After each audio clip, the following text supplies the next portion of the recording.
Hello, ladies and gentlemen, all in crypto here, and welcome back, guys, for another YouTube video. In this video, I want to talk to you about Ethereum and why I believe Ethereum is extremely undervalued. And let me start off with my opening statement, which is Ethereum, in my opinion, has more usability than Bitcoin. I'm not saying Ethereum is better than Bitcoin. They are different.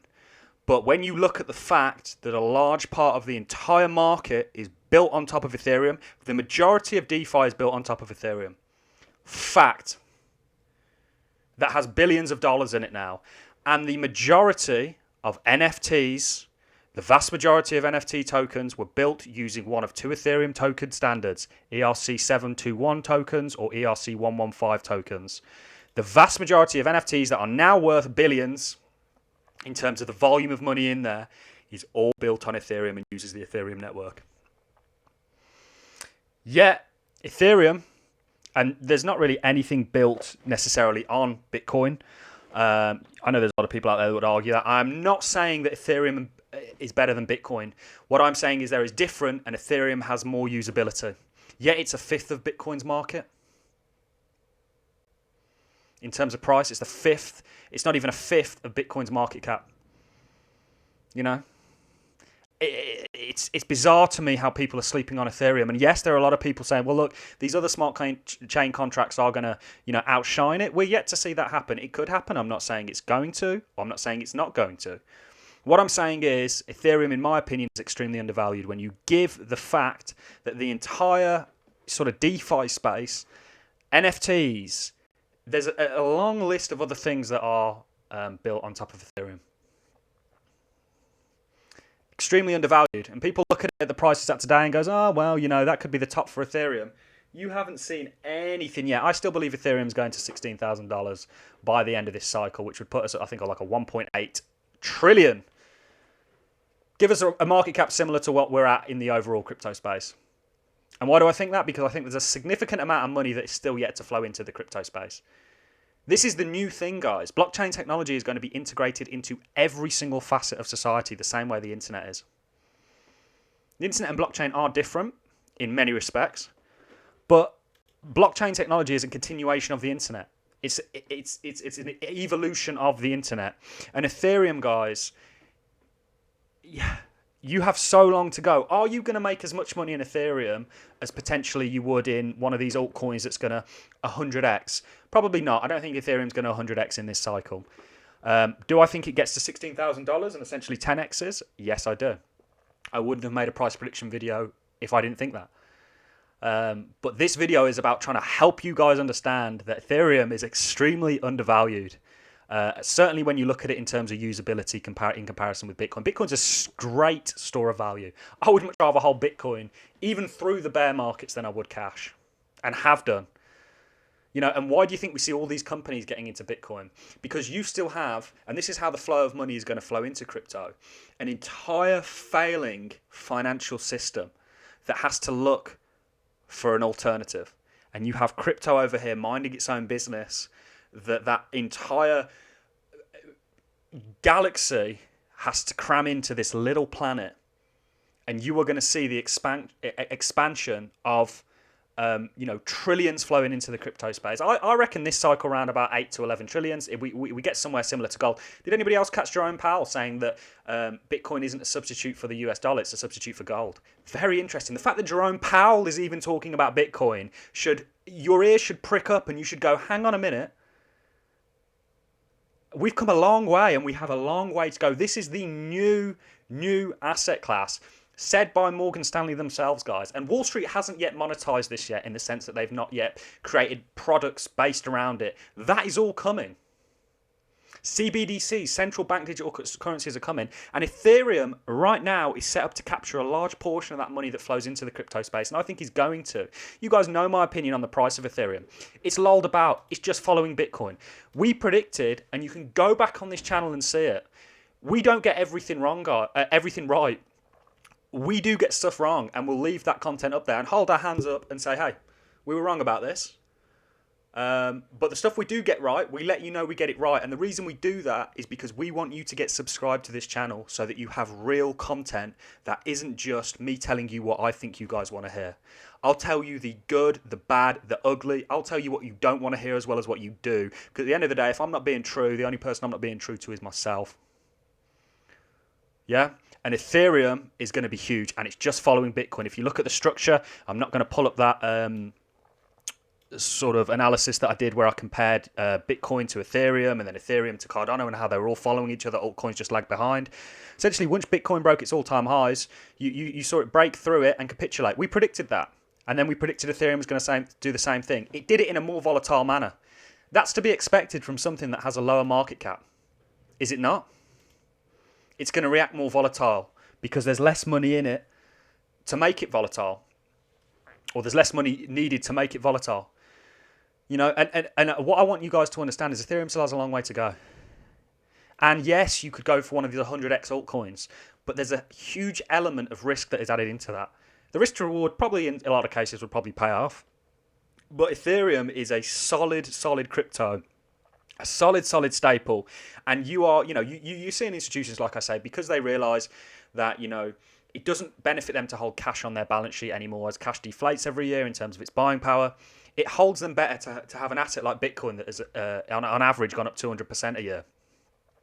They are then going to look at Ethereum, the builder, and like I say, I'm not saying that Ethereum is better than Bitcoin.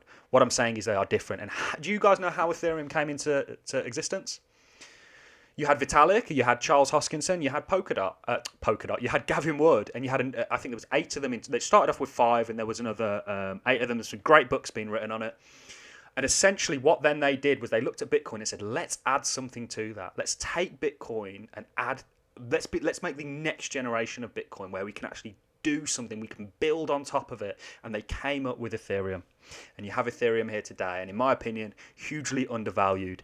Yes, we know they have some network issues, and that's just simply because that, proof of work, and Vitalik said it himself, he'd probably have started on proof of stake, knowing what he knows now. But that's hindsight is 2020. And they are looking to fix that issue with layer 2 solutions. But they essentially looked at Bitcoin and said, let's add smart contract capabilities to it, which will open up this huge world that we are now seeing taking place today in terms of DeFi. DeFi still has a long way to go. There's an inevitability with NFTs, DeFi, and everything growing that Ethereum is going to grow with it. Yes, you are going to see some projects migrate over to Cardano or to Polkadot and run sidechains on Polkadot or to Binance Smart Chain. But to think that Ethereum is just going to vanish when you have some of the greatest minds, some of the biggest capital behind it, it's not going to happen, guys. And you are now seeing, I think it was a Hong Kong listed company that are actually not only buying Bitcoin, but they're actually buying more Ethereum. They're attacking Ethereum more aggressively. You have trusts out there. I mean, Grayscale buy an unfathomable amount of Ethereum. And Deferrium, that should be the new DeFi project out there. Deferrium. Whoever takes that, I want to cut at least 10% of whatever you make as a result of that project, because I've come up with a name right here on this channel. But this is going to be huge. Ethereum's going to still continue to grow, and like I say, it's my opinion that you still have a whole financial system, a traditional financial system that is going to migrate over to crypto in a large way. And DeFi is going to grow. You haven't even seen anything yet from DeFi. You haven't seen institutions implement DeFi or Wall Street implement DeFi, and come up with their own tailor-made DeFi. Why don't they all decide they want to build on Ethereum, or they want to build on Ethereum, Cardano, Binance Chain, and Polkadot? They want to cover all boards. And let me just say, I'm not trashing any of these other smart contracts. I own practically every single smart contract inside the top 100 cryptos. I own Cardano, I own Polkadot, I own Binance, I own BNB, I own Ethereum, I even own Tezos, I own Algorand, I own a number of Cosmos, I own a number of other smart contract things, and I love them all in their own unique ways, and a lot of them are unique. Ethereum's unique to Cardano. Polkadot has a totally different system to Cardano, Binance Smart Chain, and Ethereum. Do not marry a winner, guys, and do not underestimate Ethereum. Because yes, at one point I was very down on Ethereum, and that's just because when I was using Uniswap or when I was trying to make a transaction on the Ethereum network, it sucked. It absolutely sucked.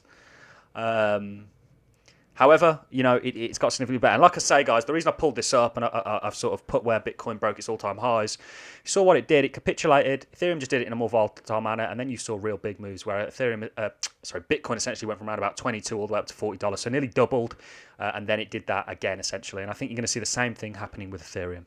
Ethereum lags behind Bitcoin. How do we know this? Well, it just always has, and the reason being is because the volume of money flows into Bitcoin before it flows into anything else, and you certainly see that being true. With Ethereum topped out in 2018, around about anywhere from the 10th to the 15th of January, and if Bitcoin by that point had already topped out around about I think the 10th, anywhere from the 10th to the 15th of December. That's not 100% accurate, but that's the rough time period within a couple of days. So please stop sleeping on Ethereum, because it's huge, and I want you all to be a part of that. And there's more risk involved with these lower cap altcoins. Some of them might not even perform. And the thing is, Ethereum's going to weather the storm significantly better than some of these lower cap altcoins.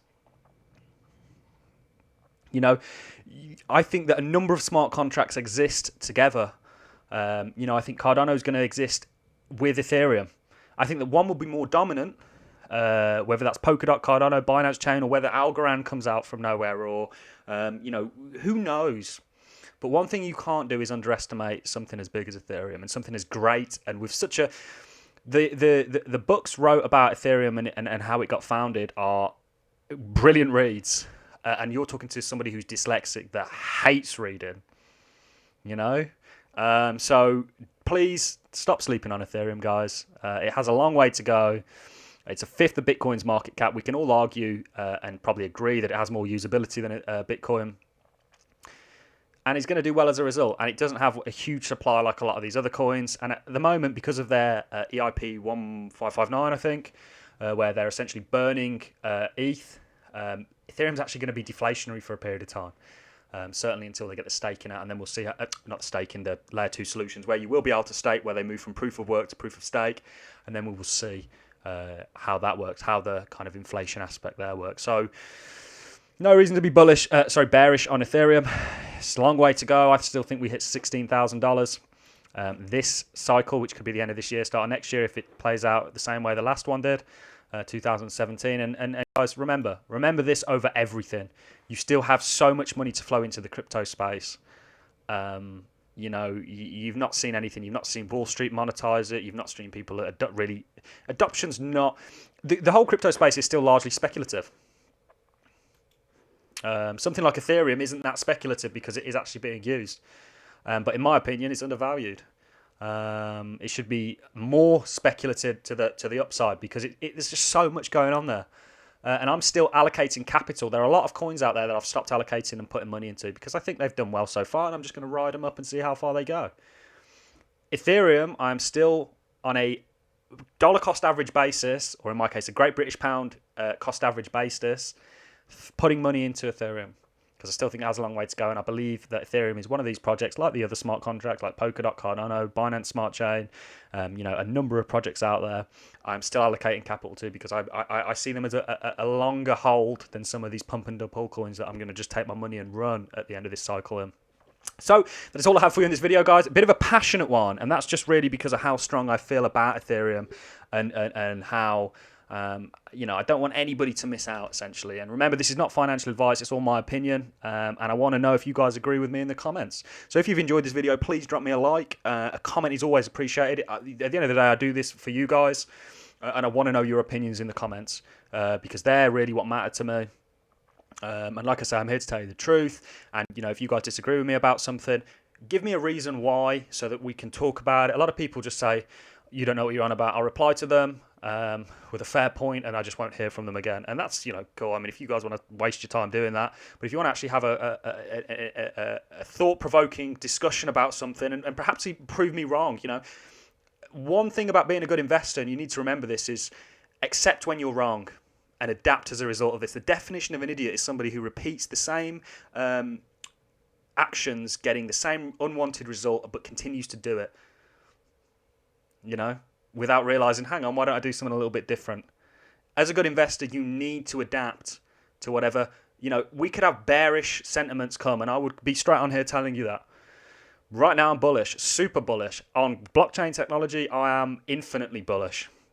because it's the new thing. And I also think, but I'm not going to talk about it in this video, it's a bit of a coincidence that Satoshi came up with, I don't even really think he knew what he was coming up with, Bitcoin just after 2008. Fast forward to now and look at it, and look at where we're at, and look at what's...